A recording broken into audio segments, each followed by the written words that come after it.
আর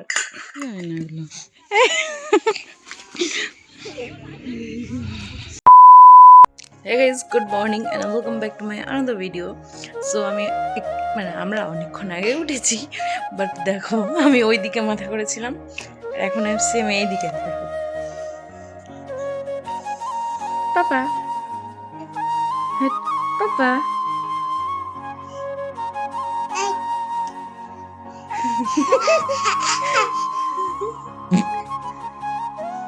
এটা কিন্তু পুচকার বাবা করলো।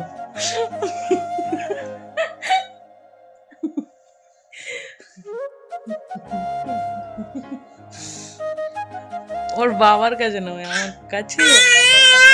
হ্যাঁ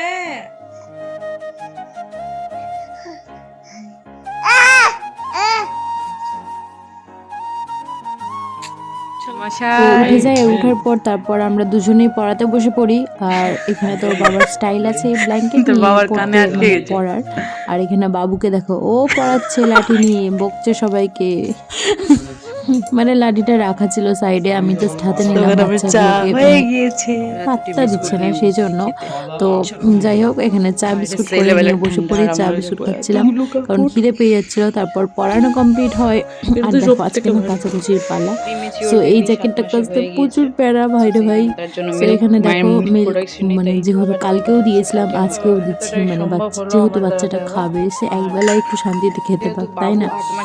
আমি থাকলে তো যতবার খেতে ততবারই দিতাম, আমার কোনো প্রবলেম ছিল না। বাট এইগুলো না প্রচুর বাজে লাগে, যে মায়ের খাওয়া না হলে। প্রকৃতির দান, ভগবানের সৃষ্টি, তুমি যদি দিয়ে কাউকে হেল্প করতে পারো তাহলে তোমার দিতে ক্ষতি কি, তাই না? আমি এত দূর থেকে দিয়ে পাঠাতে আমার কোনো সমস্যা নেই, বাট যারা হসপিটালে থাকছে তারা তো ইজিলি দিতে পারবে, তাই না? সত্যি কথা বলতে আমিও এগুলোর জন্য অনেকটা কেঁদেছিলাম, মানে যখন আমার আন্টির বাচ্চাটা হয়েছিল তো অনেক কান্নাকাটি করতাম, বাট কেউ দিত না। 2 ঘন্টা 3 ঘন্টা অন্তর অন্তর খাওয়াতে যেতে হতো। আর তখন তো আমার বাবুও হয়নি, বাবু হওয়ার 1 বছর আগে। সো আমি না প্রচুর কান্না করতাম, কেঁদে ফেলতাম, কেউ দিতে চাইতো না। এটা বাবুর মাথায় কী যে হয়েছে কী জানি, সো দিতে চাইতো না, যেটা বলছিলাম। আর বলতো লোকে যে জল খাইয়ে দাও, গরম জল খাইয়ে দাও, এত গরুর দুধ এনে খাইয়ে দাও। কেন ভাই, একটু দিলে কি হয়ে যাবে? যে প্রবলেমটা কোথায়? সবাই যদি একটু একটু করে দিলে তো বাচ্চাটাও খেতে পায়, তাই না?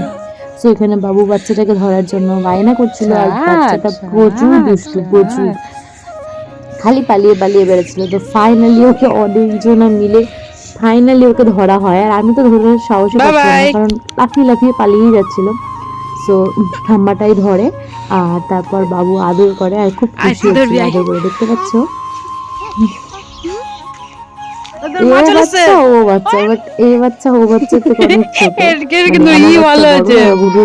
কিছুদিন হলো হয়েছে।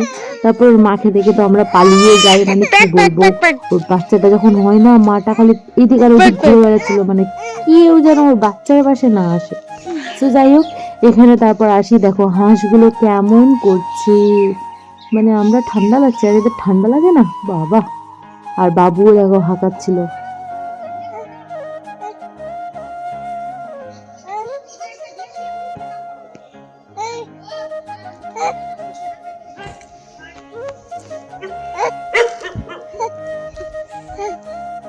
কুকুরটা আমাদের সবাইকে দেখে ওরও ভুবু করে যাচ্ছিল।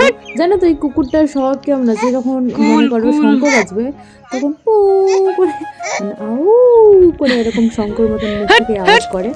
তারপর দেখছিলাম গাছে অনেকগুলো কুল হয়েছে, দেখতে ভালোই লাগছিল, বাট ক্যামেরায় আই থিঙ্ক ধরা পড়ছে না।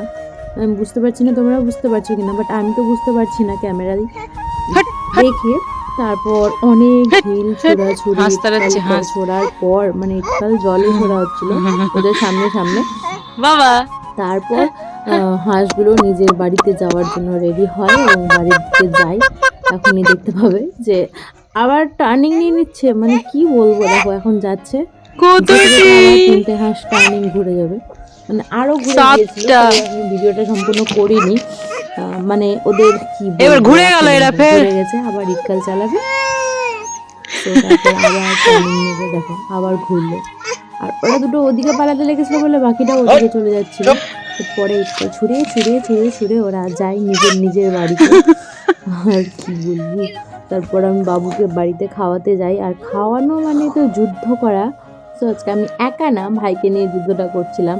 আর আয় বাদর আয়, এই আয় ওই আয় সে আয় তাই আয় কোটে করে খাওয়াতে হয়, বাট ওর হজম হয় না। আই থিঙ্ক মানে যা খাচ্ছে সেম সেমই পেছন দিয়ে বের করে দিচ্ছে, কেন এরকম বুঝতে পারছি না।